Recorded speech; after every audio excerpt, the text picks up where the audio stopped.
is what my latches look like after boiling them for 24 hours. I'm going to try Barkeeper's Friend. Put the liberal coat on there. I'm going to take a wet rag.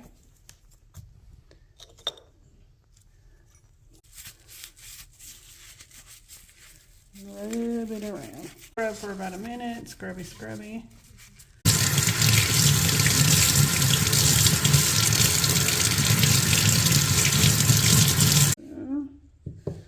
Got our dry rag here.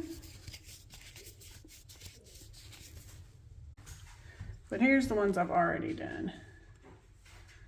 See, we get the nice copperiness, but we do still have a patina in there, and I like that. Now my